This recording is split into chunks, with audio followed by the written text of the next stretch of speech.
after you've created your thumbnail sketches and you've gone through and decided which one's the idea that you want to make, we'll initial that. This is the idea now that we have to figure out how to actually design this and make this. So the next step is what we call an isometric sketch. In an isometric sketch, you can see the graph paper is a little bit different. So instead of it being perfectly vertical and horizontal, we have vertical lines, and then we have lines that go back at a 30-degree angle. Okay? So an isometric sketch is going to allow us to create what we call a pictorial view, a three-dimensional view of our shelf. All right? So when we draw it, a lot of you have done this before. Maybe you're doodling in a class where you draw that cube, the three-dimensional cube, and you can see the isometric view of that cube is actually what you were drawing. You were drawing a three-dimensional cube. So we're going to start here. I'm going to draw the top of this wall shelf, and what I like to do is make sure that it fits on this page, and I want to fill out a good portion of this page. So I don't want to draw it very small, so I make sure that it's big enough that I can see it.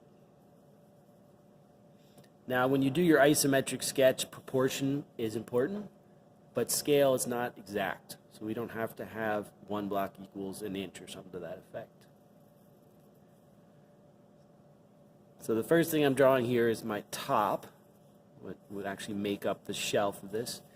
And I have a three-dimensional rectangle now, but what I need to do is I need to add thickness in. So I can shadow this line with another line, and that's going to give me the thickness for this. Okay? Now underneath this is going to be where our back is, and because of the angle of this view, the way it's turned here for my wall shelf, it's going to be hard for me to see that. So I'm only going to draw what I would physically see. So I know that I have a bracket that's going to come down. So I know that the bracket actually will start right about here, and it's underneath this top. So I'm going to follow that down. It's going to go a little bit down here like this, and then I'm going to have it so that it curves, and then it kind of disappears, because again, it's going to hide up underneath here. And then I can use another line here to show the thickness of that bracket. All right. This little bump out here, I should be able to see a little bit. So if I come over here, I can see that right in the dead center, I'll actually be able to see that little bump and just barely the bottom edge of the shelf. And then over here, I'm going to have my bracket also sticking down a little bit. Okay. So making sure that we do this in pencil is going to help to make sure that we can, if we make any mistakes, clean up our sketches, redo any section that maybe I didn't count over the right amount, so I can come back and I can adjust things so that the center is actually here, and I can have that curve and go up to my bracket. Again, have another line there, curve, and then go across. Okay.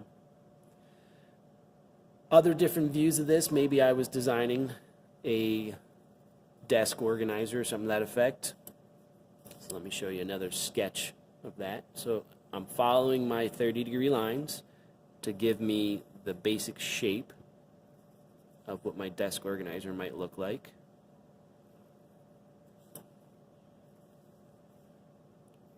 So the only time I don't follow a line is if I'm doing some sort of curve. So you can see here I've got a bit of a curve. I'm going to put in a second line there to give me some detail.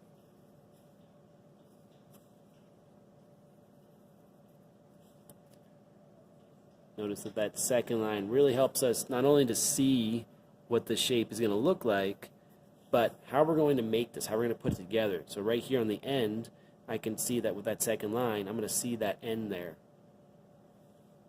I can draw a line back in here. The back would be here. So it lets me see that it's a pocket that's going down in, something to that effect. Okay. So make sure that you're using your isometric graph paper, and make sure that the title box is on the bottom here that you can read it. If I were to draw it this direction here, it's not going to come out correct. So make sure that you can always read the text along the bottom.